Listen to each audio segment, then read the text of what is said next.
Hello my friends, my name is Daniel Villarino. Welcome to my YouTube channel. We are right now in June and it is running the challenge, the monthly challenge in the group Amigos por el Torno de Madera. And the challenge this month is to make a clock or a watch that incorporates in the design the shape of a rudder. So the wheel that you use to navigate the boats and the ships, just in case I am not pronouncing it correctly. So that's the design that we had to incorporate in the piece. That challenge was proposed by our friend Rodrigo Pensa in the group. And just to give it a twist, rather than do the classical watch like that one over there, I am going to do an hourglass.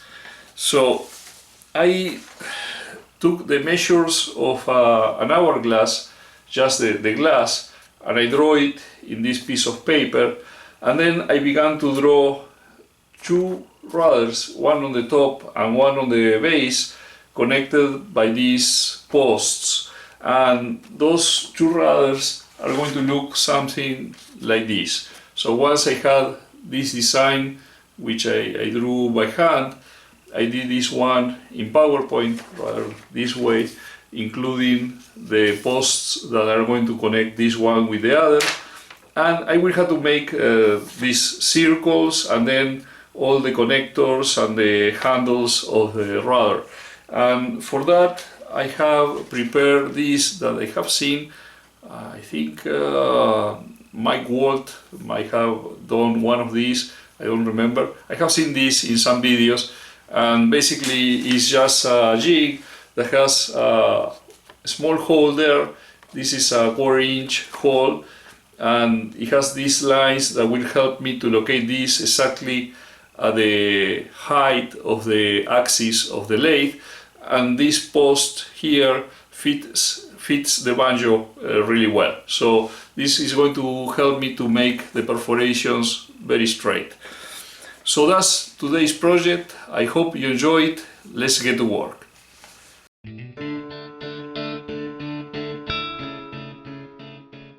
I will turn many elements, so I begin at the miter saw cutting walnut blanks.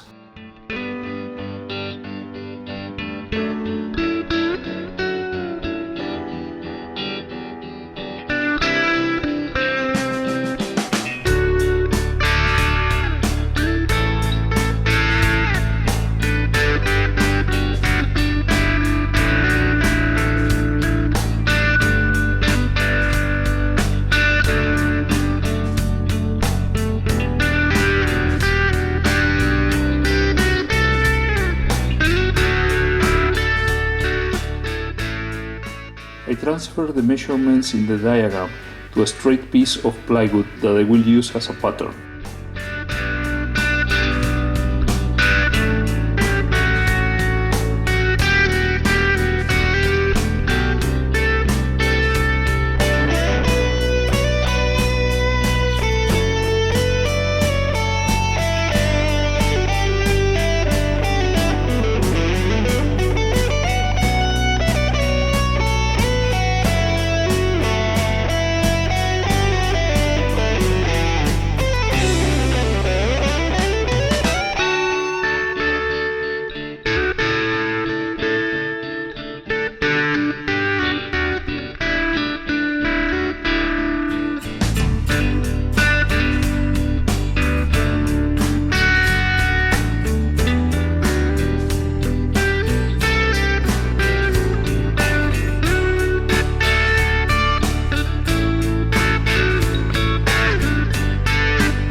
I drew up one of the walnut blanks using the skew chisel.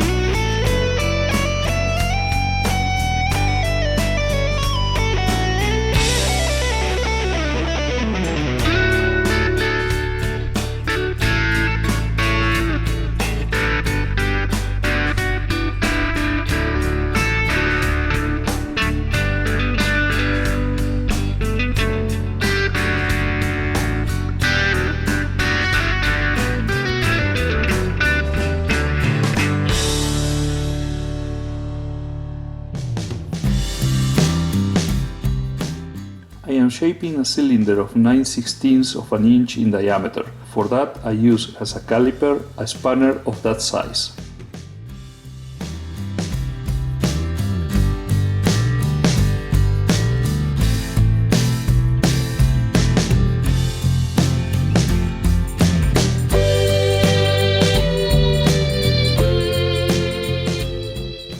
I use the pattern to transfer the measurements to the walnut piece.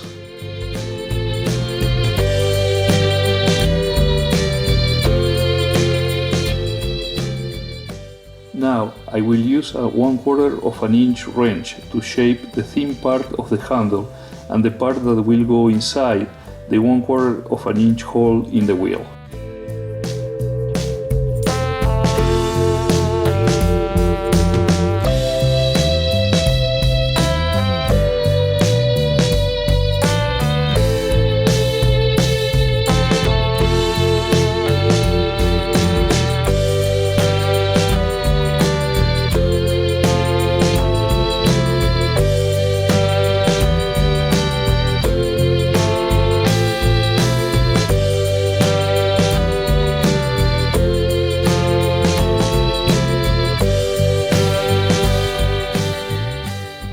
I locate the center of the thick part of the handle as a reference, and with the spindle gouge I shape it.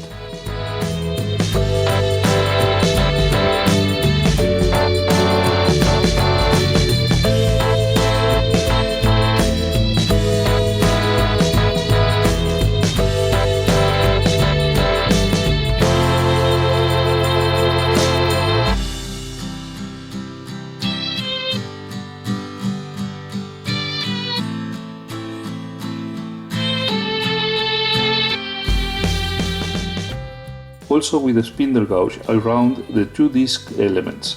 The disc farther away from the thick part of the handle will serve as a stop when I introduce it in the hole.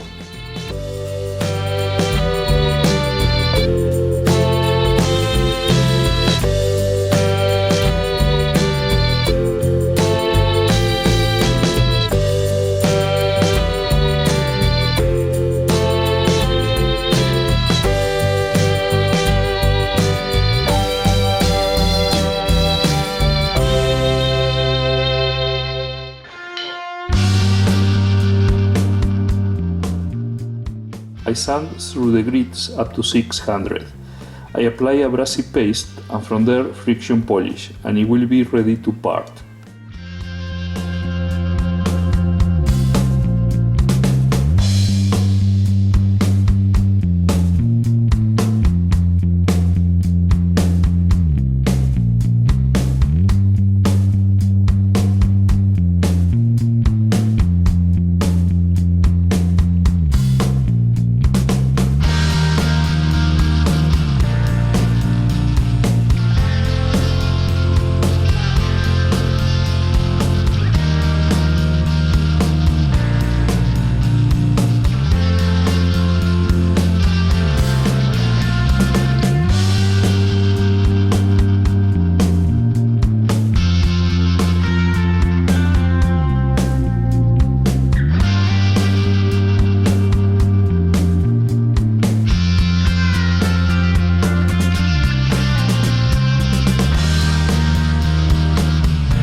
With sandpaper I remove the finish from the 1/4 inch cylinder that I will use to glue the handle in the hole in the rudder wheel.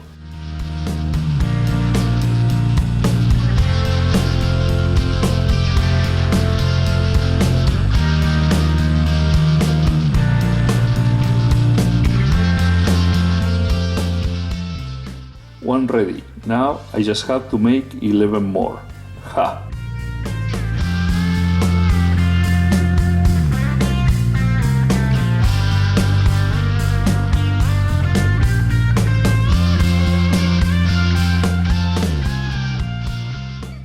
Don't worry, I will not show how I made each of the remaining 11, but I would like to show you the process a little better from another angle.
Now I'm shaping another 9/16 of an inch cylinder to make the wheel spokes.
I realized that to round up the discs, I was doing better with the parting tool than with the gouge. The parting tool sharp edge is working like a mini chisel or a beading tool.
After doing this first cut, closer to the tailstock, parting the others far away from the headstock was a headache. In retrospect, I should have seen the places where the cuts were going to be, going from the tailstock to the headstock to ease the work.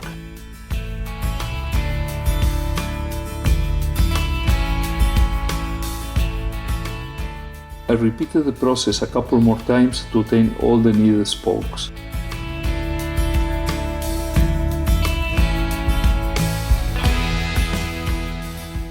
I need to make the central hub for the spokes, and this hub has to be made in two halves, so that when all the spokes are glued to the internal part of the rudder wheel, I can enclose the central part with the two halves. Since I am making two rudders, I need to make four halves.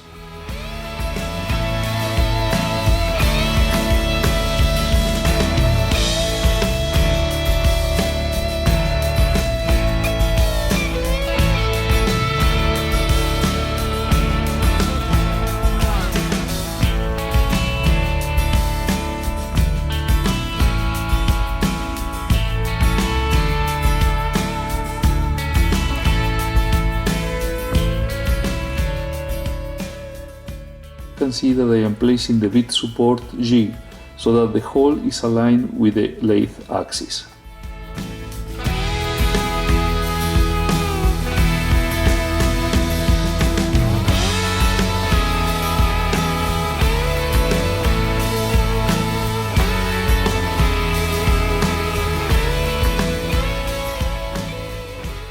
I fix the lathe axis in one of the indexing positions to make the first hole. Later, I will have to move it 2 indexing positions to achieve the 60-degree separation for the next perforation, and so on and so on.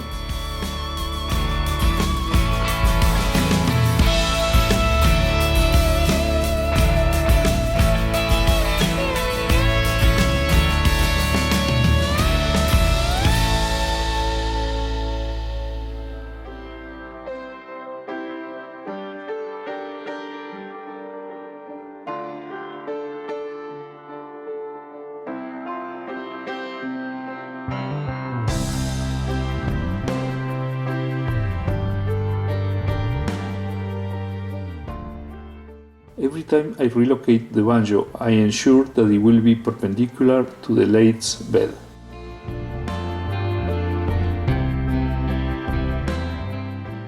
You may be asking yourselves why I didn't just do 2 sets of perforations and then separate them in the middle. The problem is that when parting, I am removing the thickness of the parting tool or the chisel or the saw, and then when joining the 2 halves of the hub, I will not get a perfect circular hole that will sit well in the stream of the spokes.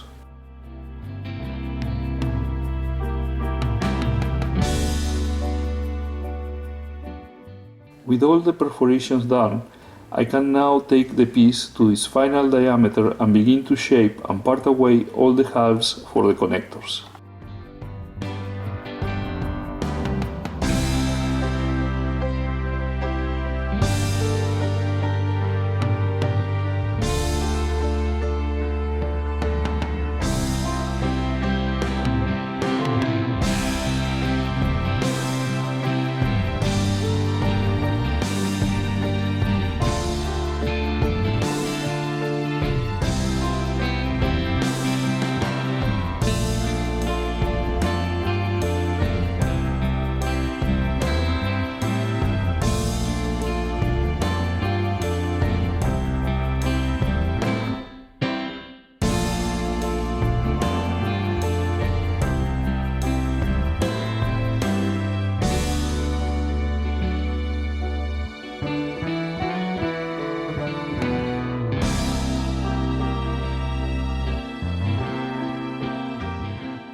I am not a big fan of wearing gloves at the lathe, but I have some small cuts in my hands and I wanted to protect them. These thin disposable gloves, if they get trapped, they tear easily, so the danger is not too big.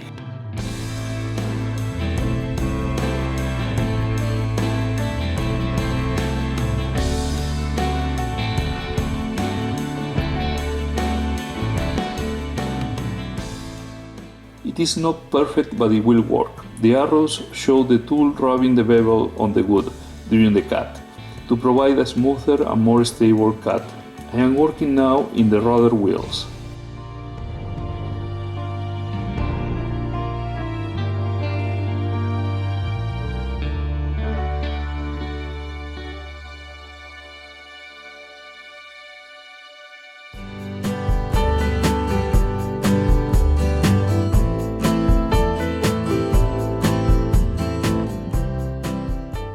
I am going to use Forstner bits, increasing the diameters to make the central rudder hole. The final diameter will be 2 inches and 1/8 of an inch, approximately 57 millimeters.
Again, I will use the bit support jig to make the perforations in the rudder wheel.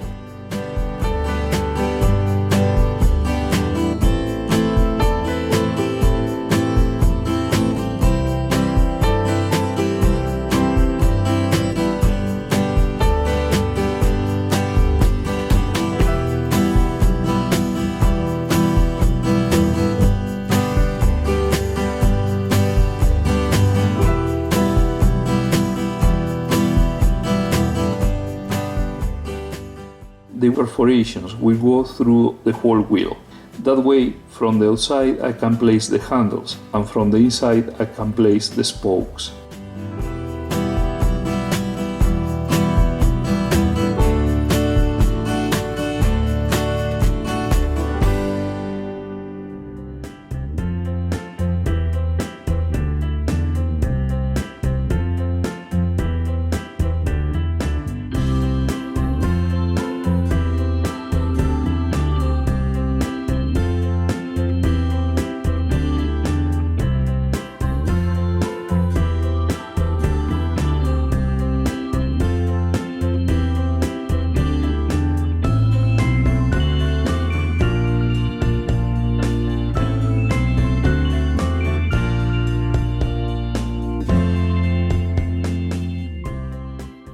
I am going to make 3 perforations separated 120 degrees in the flat wheel face to serve as a place to sit the columns. These are going to be placed between 2 perforations in the circular face.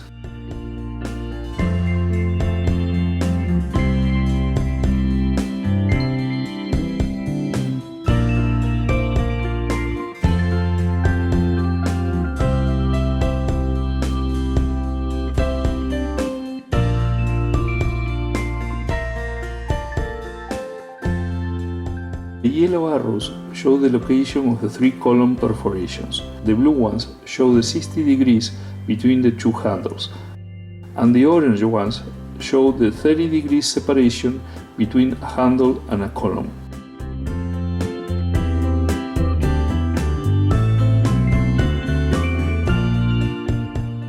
Let's do a dry try to see how it's looking.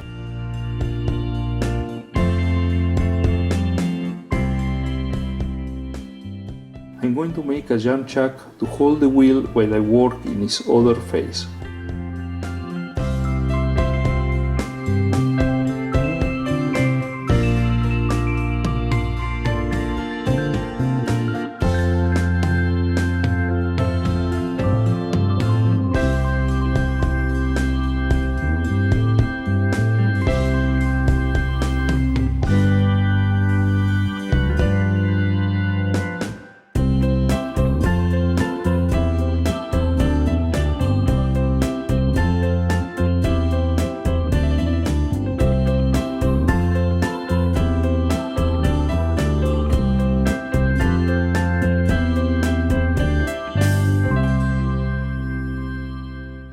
To ensure that it will not fly through the air, I use in the tailstock a live center with another chuck that will pressure against the rudder wheel face while I work on the cylindrical part.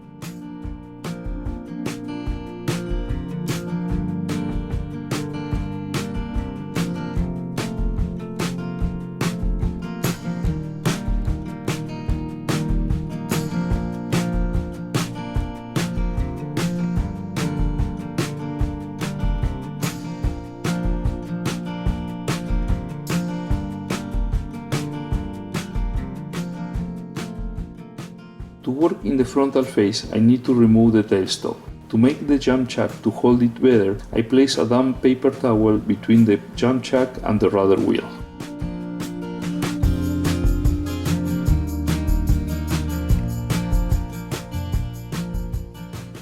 I use the stream of the tool rest as a reference to place the piece in the jump chuck. The arrow shows how the space between the piece and the tool rest opens and closes. When it closes, it means that the piece needs to sit further inside in that place, and I give it a touch with the hammer. I keep doing this until it runs pretty much through.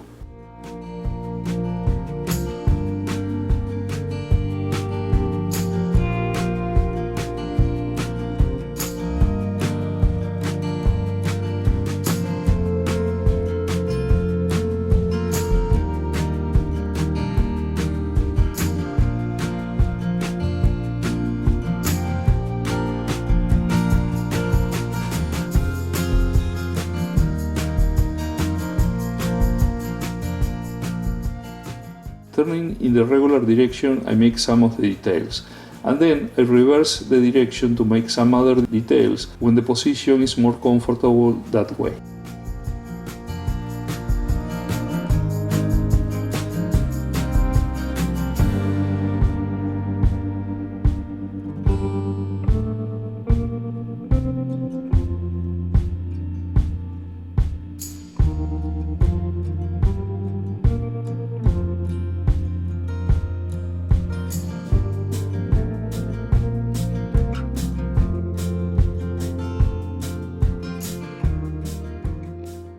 I will make 6 small cylindrical pieces, 3 for each rudder, where the hourglass will sit.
The last pieces that remain to be turned are the 3 columns that will connect both rudders.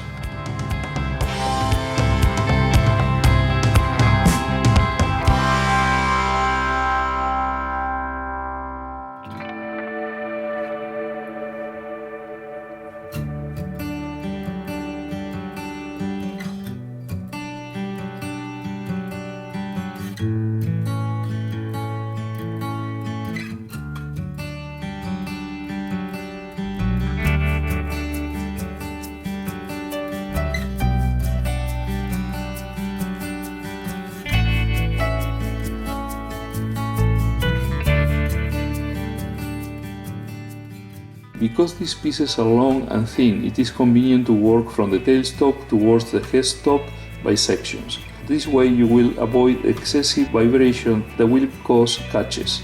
Believe me, I learned this the hard way after breaking several of these columns.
This system of working in sections is very useful when you are making finials.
Okay, here you can see the 39 components of the hourglass.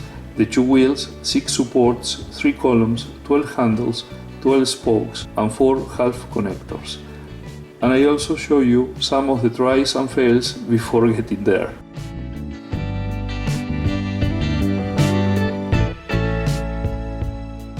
Only remains to be patient and begin gluing the components one after another, assembling it like a Lego. I am using CA glue.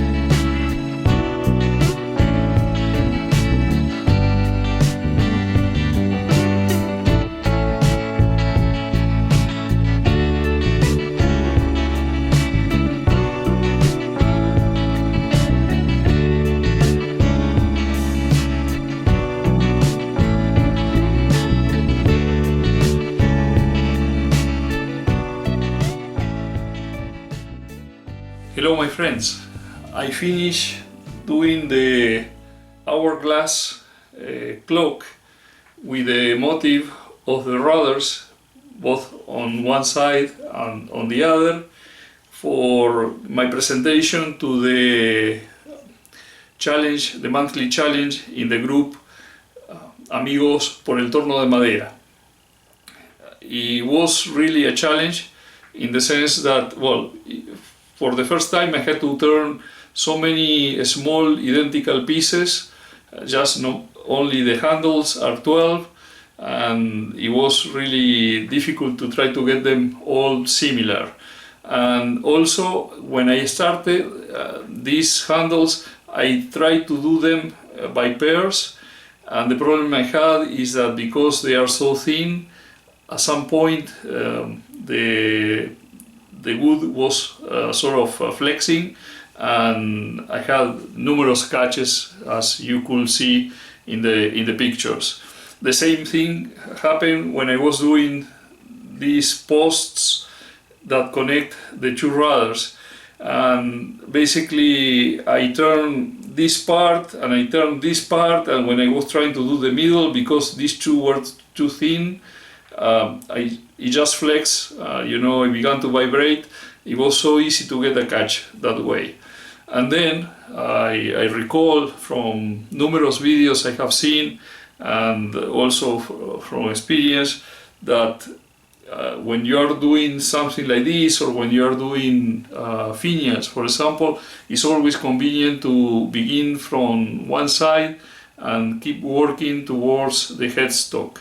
That way you finish a section, then you go to the next section and you finish that one, and you always have the support of the wood towards the side of the headstock. So I did that. I did this section first, then I finish it, then I did this section, I finish it, and finally I did this one. And that way I was able to complete the 3 posts without any problem. It was a challenge also because the number of pieces in total, including these small ones that I put here to hold the glass, they are 39, so it was a lot of time turning. But I am really satisfied, and Paula saw the handles of the rudders at some point and she loved them, and since it's going to be her birthday, this is going to be her birthday gift. So Paula, happy birthday. And okay, now, before I go to the pictures, let me show you. I received several stickers from Juan Carlos Schachnovets. I hope I didn't murder his last name. From San Martín de los Andes in Neuquén, Argentina. This beautiful sticker from his shop. He also sent me a presentation card for him and his wife Griselda. He sent me as well 2 beautiful postcards. Look at this. These are both in Neuquén, Argentina, in San Martín de los Andes, in La Patagonia. Beautiful. This is a lake and this is a volcano, I believe. So very nice. And he also sent me another sticker, this one from San Martín de los Andes. And also I would like to thank Jose María Izarra from Espejo, Álava, in the Basque countries in the north part of Spain. He sent me his logo, made in wood, beautiful, very nice. So you will see both of them stuck there, actually the 3 of them, the 2 stickers and the logo stuck there in my door for the next video. Now, yes, let's go to the pictures sent by the subscribers. Jordi from Tarragona, Spain, requested me to dedicate in his name to Montse the following pictures of an olive bowl with oil finish and an interesting segmented plate in Orinoco, Sapelli and Cherry. Very good, Jordi. Heinrich from Santiago de Chile sent me this picture of his first job using a chuck, a candy box made in Rauli and chestnut. Great work, Heinrich. I feel honored when my videos motivate and inspire people. Examples are this small plate in Iroko and this candy box in Iroko and Bodo, both with milliput inclusions made by Jose in Murcia, Spain. Excellent, Jose.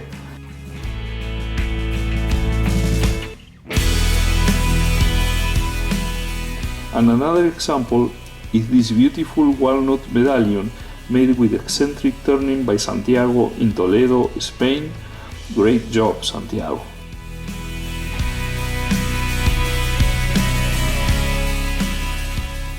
Emiliano from Buenos Aires, Argentina, made this beautiful mortar in quebracho. Excellent, Emiliano. And Daniel from San Nicolás de los Arroyos, Argentina, sent me several pictures of his work. Very nice, Daniel.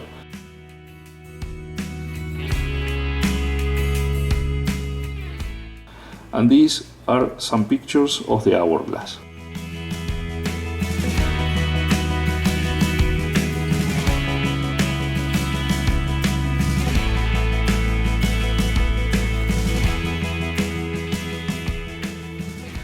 Okay, I hope you enjoy these pictures. I really like them. I think they are beautiful works. I also put there some pictures of the hourglass clock, and basically that's it. So I hope you enjoyed this video. If that's the case, please mark the like button down below, make comments, and if you haven't subscribed yet, please do so. And it will be until the next one. Cheers!